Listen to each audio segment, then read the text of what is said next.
ఎప్పుడైనా అనిపించిందా ఆహా ఎంత మంచి ఐడియా అని? మనలో చాలామందికి అలా అనిపిస్తూ ఉంటుంది. కానీ ఆ ఐడియాని నిజంగా ఒక సక్సెస్ఫుల్ కంపెనీగా మార్చడం ఎలా?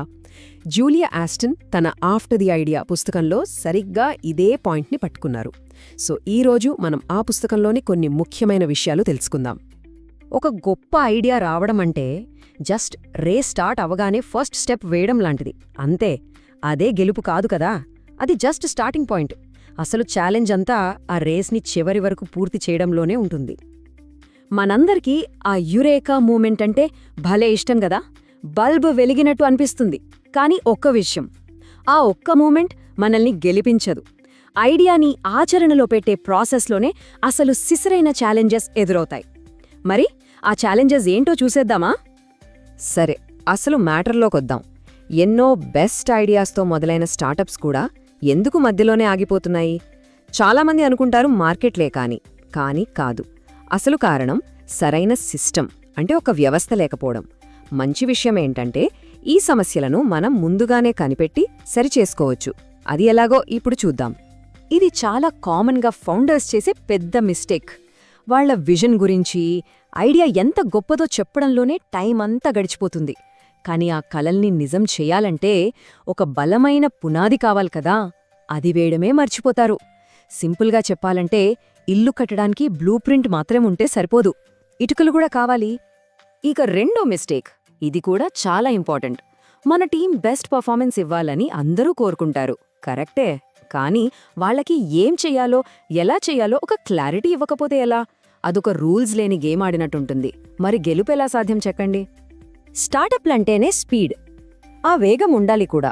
కానీ ఒక్క విషయం ఆలోచించండి, బ్రేకులు లేని రేస్ కార్ ఎంత డేంజరస్, సరైన సిస్టమ్స్ లేని వేగం కూడా అంతే ప్రమాదకరం.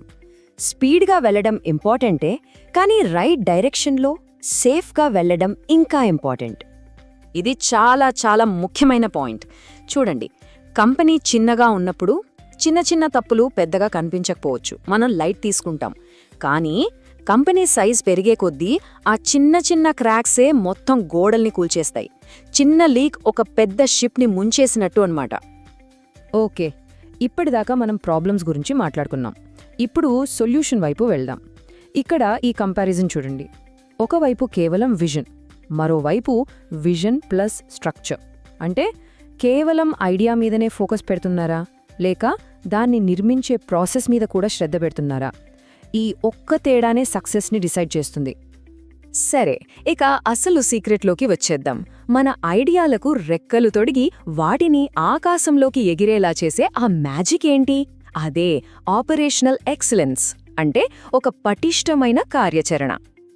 విజయం సాధించడానికి కావాల్సిన సీక్రెట్ మంత్రం ఇదే, ఆపరేషనల్ ఎక్సలెన్స్. సింపుల్గా చెప్పాలంటే ఇది మన కంపెనీకి ఒక పవర్ఫుల్ ఇంజిన్ లాంటిది. ఇంజిన్ ఎంత స్ట్రాంగ్గా ఉంటే బండి అంత దూరం వెళ్తుంది కదా. అంటే మన టీం సక్సెస్ అవ్వడానికి కావాల్సిన ప్రతి ఒక్కదాన్ని మనం సమకూర్చాలి. మనం ఇంతకుముందు మాట్లాడుకున్న 4 మిస్టేక్స్ని సరిదిద్దడానికి ఇక్కడ 4 సింపుల్ ప్రిన్సిపల్స్ ఉన్నాయి. నంబర్ 1, మన డ్రీమ్ని రియాలిటీగా మార్చే ఒక సాలిడ్ ప్లాన్ ఉండాలి. నంబర్ 2, మన టీం గెలవడానికి కావలసిన అన్ని టూల్స్ వాళ్ళకి ఇవ్వాలి. నంబర్ 3, డే 1 నుంచే డిసిప్లిన్ని ఫాలో అవ్వాలి. ఇక ఫైనల్గా నంబర్ 4, అందరూ కలిసికట్టుగా పనిచేసే ఒక మంచి కల్చర్ని బిల్డ్ చెయ్యాలి. సరే, థియరీ చాలు, ఇప్పుడు యాక్షన్లోకి వెళ్దాం. ఒక లీడర్గా ఈ ప్రిన్సిపల్స్ని కంపెనీలో ఎలా ఇంప్లిమెంట్ చేయాలో ఇప్పుడు స్టెప్ బై స్టెప్ చూద్దాం. ఈ 5 స్టెప్ ప్లాన్ మొత్తం కంపెనీ గేమ్నే మార్చేస్తుంది. ఫస్ట్, మన సిస్టమ్స్లో గ్యాప్స్ ఎక్కడున్నాయో వెతకాలి. సెకండ్, టీం దగ్గర్నుంచి కంటిన్యూయస్గా ఫీడ్బ్యాక్ తీసుకోవాలి, అదే మనని రైట్ ట్రాక్లో పెడుతుంది. థర్డ్, కంపెనీ ఎంత పెరిగినా తట్టుకోగల స్ట్రాంగ్ స్ట్రక్చర్స్ని బిల్డ్ చేయాలి. ఫోర్త్, తప్పుల నుండి నేర్చుకునే కల్చర్నే ఎంకరేజ్ చేయాలి. ఇక ఫైనల్గా మనం చేసే ప్రతి చిన్న పని కూడా మన పెద్ద గోల్కి కనెక్ట్ అయి ఉండేలా చూసుకోవాలి. సో మనం ఆల్మోస్ట్ ఈ డిస్కషన్ ఎండ్కొచ్చేసాం.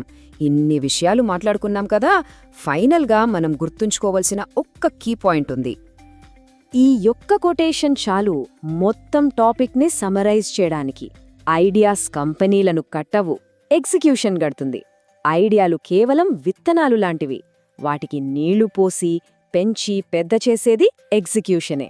అది లేకపోతే ఐడియా అనేది ఫలాలివ్వని చెట్టులాగా మిగిలిపోతుంది. మరి ఈ విశ్లేషణను ఒకే ఒక్క ప్రశ్నతో ముగిద్దాం. ఒక్క సెకండ్ ఆలోచించండి. మన ఐడియా ఎంత పవర్ఫుల్గా ఉందో దాన్ని అమలు చేసే విధానం కూడా అంతే పవర్ఫుల్గా ఉందా? ఆ ఐడియాకి, ఎగ్జిక్యూషన్కి మధ్య ఉన్న కనెక్షన్ ఎంత స్ట్రాంగ్గా ఉంది?